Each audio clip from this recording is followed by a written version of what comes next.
because if you can master this particular study, you can apply it to all of these songs, and that kind of really almost summarizes what we've done so far as half step movements, scale tones, some arpeggiation as well, and then just some little chord melody licks, kind of connecting some things too. But we're still just trying to get the bass line movements for the blues. Today I want to apply it to some jazz standards and just take a look at some charts and, have you read it versus you reading my arrangement of it or whatever, my etude, I guess you could say, instead of you kind of just reading what I wrote. I want to see what you come up with. So we'll kind of do that more in a workshop style format. Place to start, and then I also included all those PDFs for the rhythm changes, which really also will help you, get through all these various standards essentially. But there's always going to be some new things that pop up, and sometimes a descending bass line on a minor chord. What do I do there? Or maybe there's two measures on a major chord. What do I do, in that situation when there's just space? So I'm going to talk about that as well. Again, the very basic level, besides just learning the 12-bar blues in the key of G, is just to get even technically, it's just to get the thumb thumping, I always say.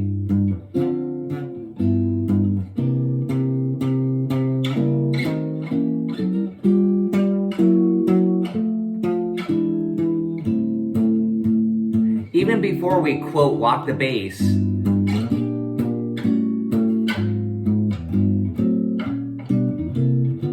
now we can add, this is what I just wrote out.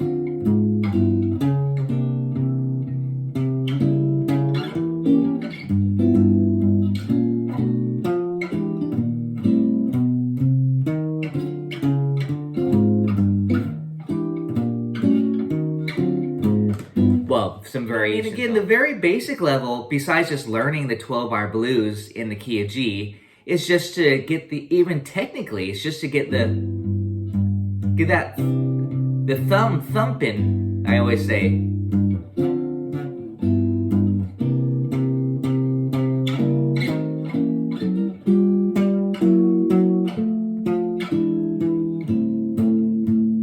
Even before we quote walk the bass,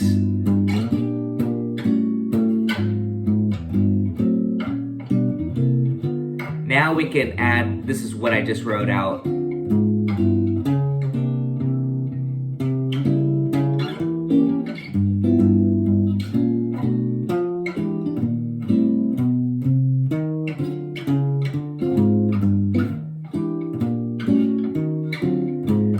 Well, some variations off of that at least, but getting that thumb quarter note pulse, whether you're pedaling on the bass note.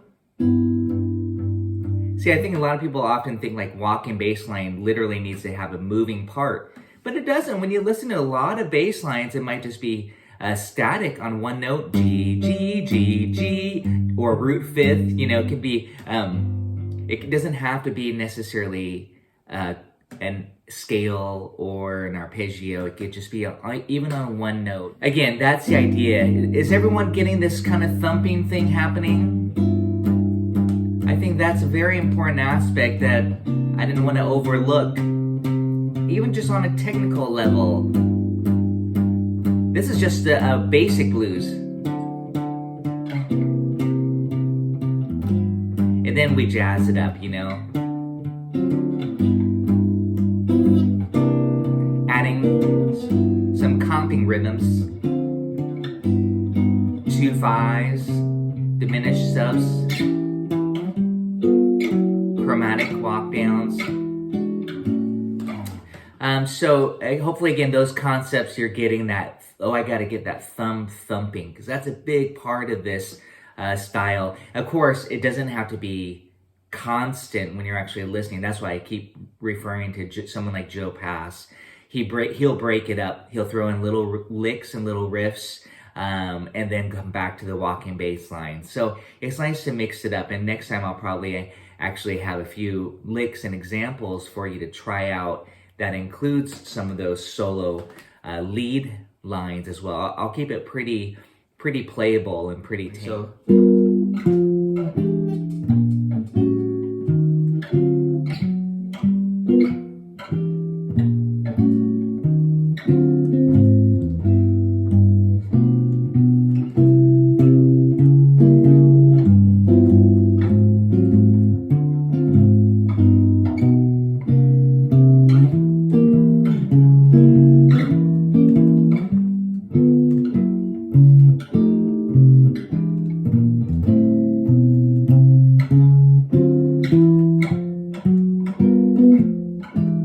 one more time, a little bit slower.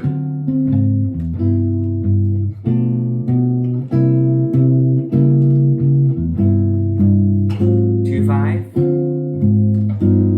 C9, diminished sub, bass, 5th,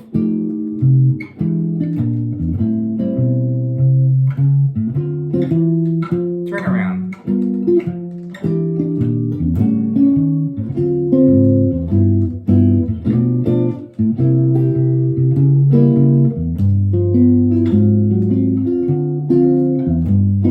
Playing around with it a little bit.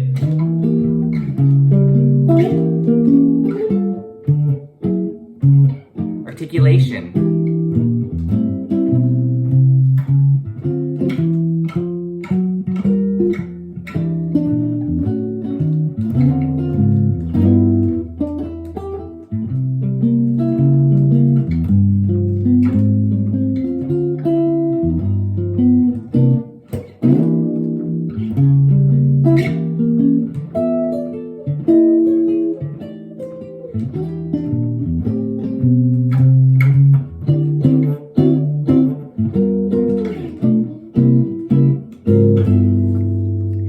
And there I was just kind of jamming off the same concepts a little bit, adding some filler. Like instead of that, for example, instead of the,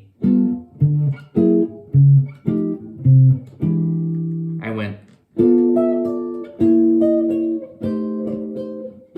a little, or you could just do a G9, you can add these licks again. That's what I want to show next week. There's just some little chordal licks that come out of these shapes that you can apply. So check this out.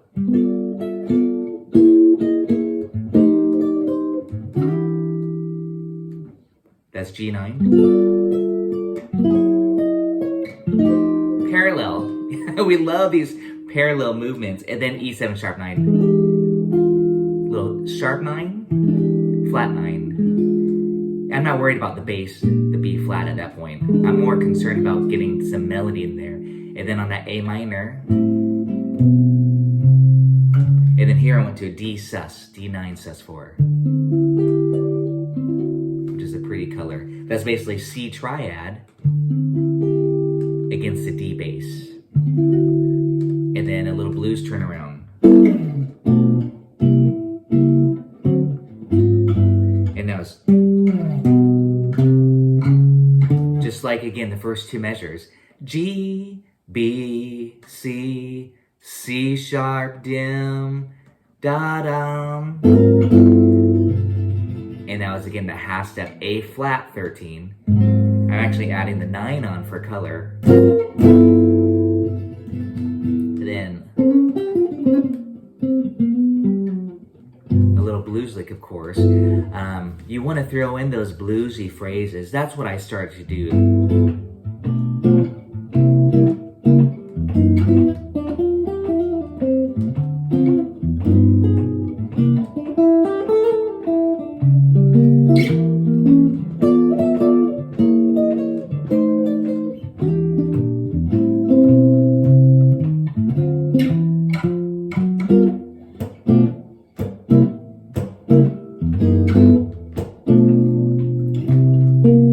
Again, that's just some demonstrations of how you can just have some fun with these exercises. Essentially, they're just more of a template. Just create a template for yourself.